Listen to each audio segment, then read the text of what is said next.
first of all, I will pass the information. On my Android, it is the same process on your iPhone too. The first thing you need to do is log in YouTube and log into your account.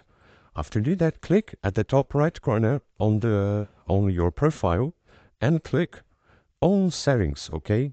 With this icon settings, click on top. After doing that, you will see several options.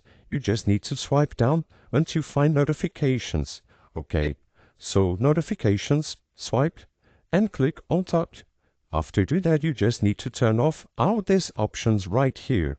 So turn off all these options and you will delete all notifications that you have on YouTube. If you want to delete all notifications from this bell icon, okay, you click right here. You need to come here and click on section per section, okay, on comment by comment, and click on hide this notification, okay.